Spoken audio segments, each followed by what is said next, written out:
Bike start করলাম এখন চাকা ঘুরছে না, এখন কোনো সাউন্ড নাই। এই পিক আপ দিলে সাউন্ড হচ্ছে, দেখুন কেমন সাউন্ড হচ্ছে দেখুন। এটা খুলে দেখি কী কী হয়েছে, ঠিক করবো আমরা। এই জেডারের যে সাউন্ডটা হচ্ছিলো তার জন্য এগুলো আমি খুলে নিয়েছি। তো এগুলো দেখুন জল ঢুকেছিল মনে হয়, এইভাবে নষ্ট হয়ে গেছে তার জন্যেই। তো আমি সিভিডি চেম্বারটা খুলে নেবো। এই যে গান দিয়ে আমি এখন খুলে নিয়েছি সিভিডি চেম্বারটা খুলে গিয়ার বক্সটা খুলবো। এই গিয়ার বক্সে কী হয়েছে সেটা দেখবো।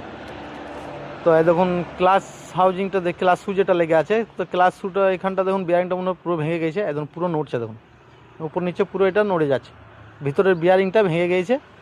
তো আমি ক্লাস শুটা খুলে নিয়েছি।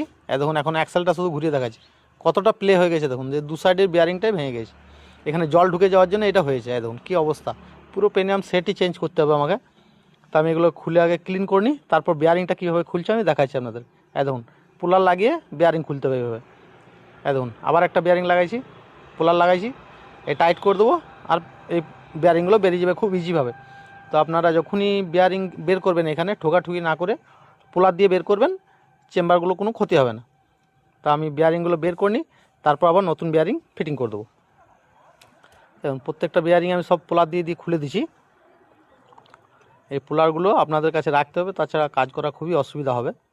ঝাল করে এসব করে বের করা মানে চেম্বারে অসুবিধা হতে পারে। তাই দেখুন বিয়ারিংগুলো কীভাবে খুলছে দেখুন, কত ইজিভাবে বেরিয়ে যাচ্ছে, টাইট করলে ইজি বেরিয়ে যাবে। তো বেরিয়ে গেছে এখন আমার। এই দেখুন পার্টসগুলো সব নতুন নিয়ে নিয়েছি, যা যা লাগবে আমার পেনিয়াম, অ্যাক্সেল, ক্লাস শু সব কিছু আমি নতুন লাগিয়ে দেবো।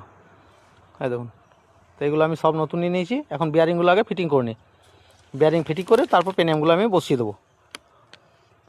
তাই দেখুন বিয়ারিংগুলো বসিয়ে দিয়েছি, অ্যাক্সেলটা এখানে ঢুকবে, এখানে একটা অয়েল সিল লাগবে আমার।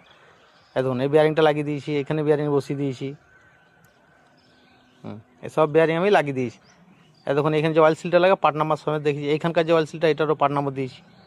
তো এখন আমি মেন প্রাইমারি শেপটা বসিয়ে দিলাম, এরপর আইডিয়াল গিয়ার বসাবো, তারপর মেন শেপটা বসিয়ে দেবো। দেখুন অ্যাক্সেলটা বসিয়ে দিলাম, মেন অ্যাক্সেল, তারপর আইডিয়াল গিয়ার বসিয়ে দিলাম। এখন ডুয়েল পিন লাগিয়ে চেম্বারটা আমি লাগিয়ে দেবো। দেখুন এই চেম্বার লাগিয়ে দিয়ে কমপ্লিট হয়ে যাবে। এরপর আমাকে ক্লাস হাউজিংটা কেমন আর হিলছে নাকি দেখাবে। দেখুন আর কোনো একটু হিলবে না। তো স্কুটি সব ফিটিং করে এখন স্টার্ট করে দিয়েছি। এই পিক আপ দাও তো দেখি আর আওয়াজ করছে কিনা, পিক আপ দাও না, আর কোনো সাউন্ড নাই, একদম। Thank you. আমার ভিডিও ভালো লাগে লাইক শেয়ার কমেন্ট করুন। চলো বন্ধ করুন।